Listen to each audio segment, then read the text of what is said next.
Hello, I'm Darren Magee, and today's questions have been asking why so many victims of narcissistic abuse actually end up being accused of being the abuser.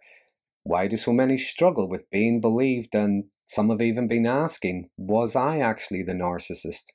So, to answer those questions, I'm going to look at some of the common behaviours and phrases that narcissistic people use. Things that chip away at their victim's sense of self, erode their self-confidence, their self-esteem, even their character and their reputation. And I'm going to refer to partner, as in like a long-term relationship, although these behaviours can be present with, say, family members, work colleagues, or even friends. So if you like this video, if you find it interesting or helpful, please consider subscribing to my channel. Just to remind you though, this video is for information purposes only. Now, narcissism is often characterized by a sense of self-importance, a sense of entitlement. There's haughty behavior and they can be very disagreeable.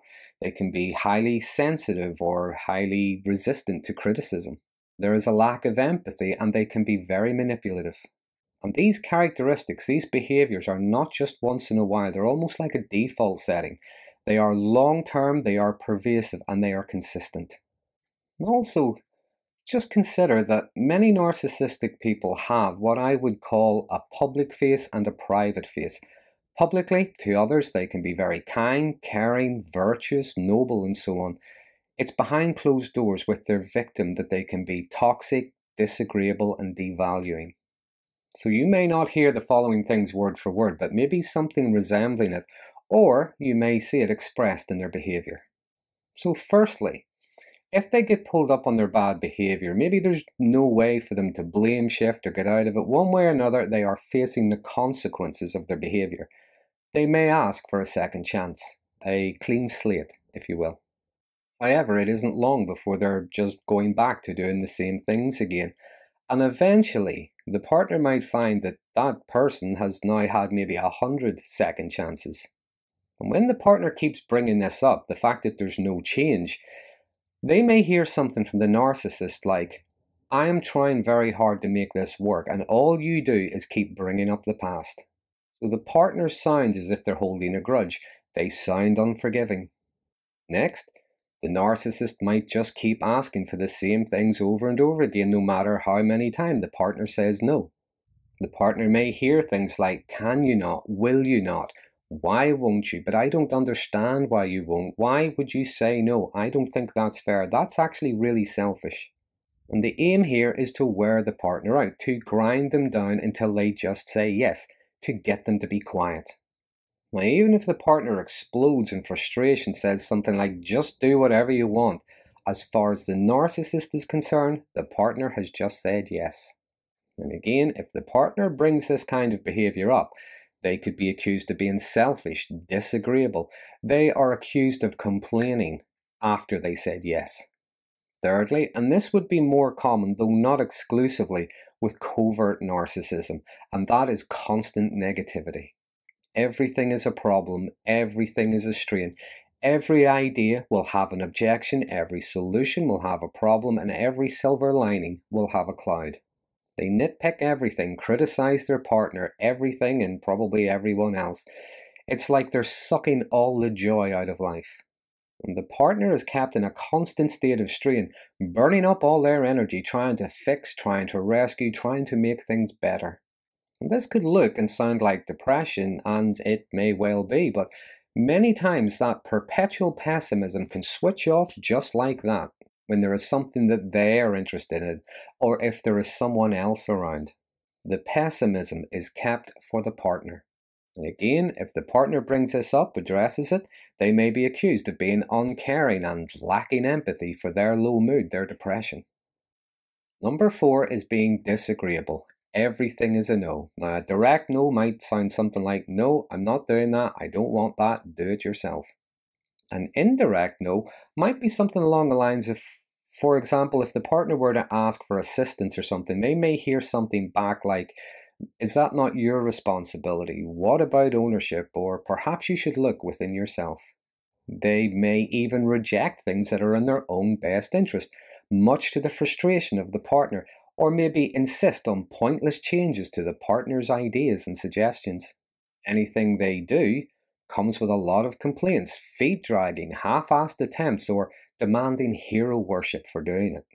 Now, sooner or later, the partner might stop asking, might stop offering, maybe just do things themselves. Because that constant rejection, constant criticism, constant refusal can have someone stop even trying. Then they are accused of being distant. And when they're struggling, that's when the narcissist maybe asks something like, well, why didn't you come to me? All you had to do was ask. And if the partner answers why they didn't go to the narcissist, they'll be accused of nagging or complaining or just moaning that they didn't get things their own way. Next, narcissists rarely keep promises. Any agreements reached, joint decisions are either soon ignored or forgotten. They may agree to do something or go somewhere only to have plans change at the last minute and act like they have no idea why their partner feels let down. Perhaps they want to buy something. The partner says, no, we can't afford it. We don't need it. They go ahead and buy it anyway. And whenever the partner confronts them, they might look confused and just say, oh, I thought we agreed. Which leads me on to the next one. Toxic amnesia. Now, they don't remember the lie they told 2 minutes ago, never mind one they told 2 years ago. They only seem to remember the things that suits them to remember, such as the partner's faults, the partner's mistakes. The partner does bring up something the narcissistic person has done. They may feign ignorance. What? What are you talking about? When was this? That never happened. It's a form of gaslighting. It either didn't happen, or if it did, it didn't happen the way the victim remembers it.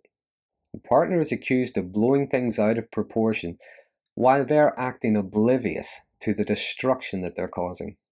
And the partner might sound crazy, insane, trying to get them to remember or at least acknowledge the things that they've been doing. But they're often accused of making things up. It's the victim that is accused of gaslighting. Next, there is constant sabotage. Now, they may be ill at the last minute, so have to cancel plans or make the partner go on their own. They may start an argument just before they go out on a date or just to ruin a holiday even. In some really toxic cases, they may hide or damage personal property or give it away to a good cause without the partner's consent.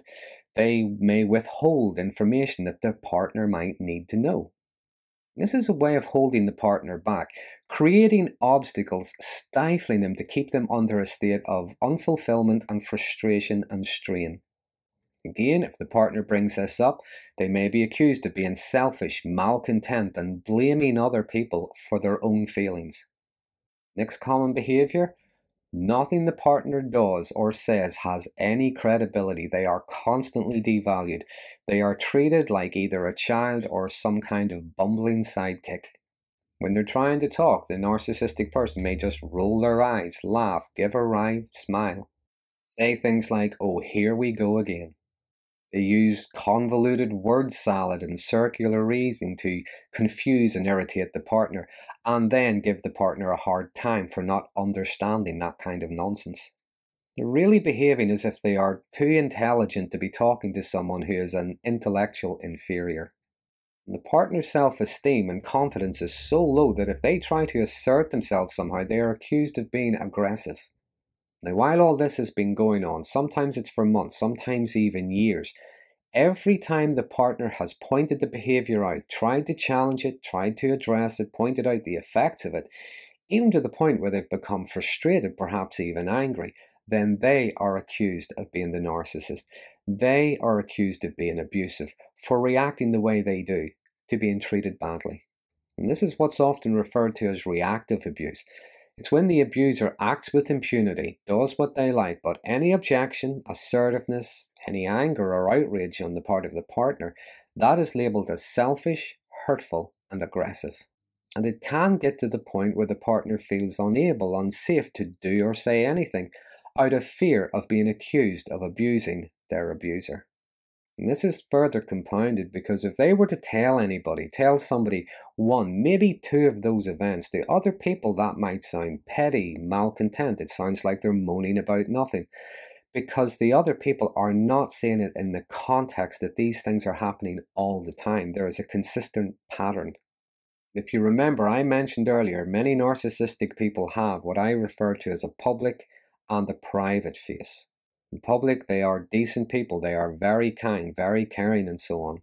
Many can be very accomplished actors.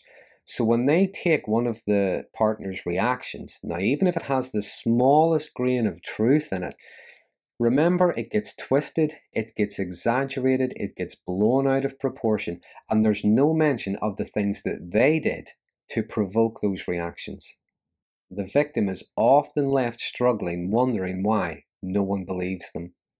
Now, if you've been in a relationship like this, I would invite you to think about reaching out to someone for support. Maybe talk to a mental health professional like a counselor or a psychotherapist. Perhaps join a support group to help aid in your road to recovery. Now, there are many other examples I could have listed in that. If there's anything I've forgotten, anything you might like to add, please use the comment box below. There are some interesting conversations start around these videos. Again, if you like this video, if you find it interesting or helpful, please consider subscribing to my channel. And until next time, thanks for watching.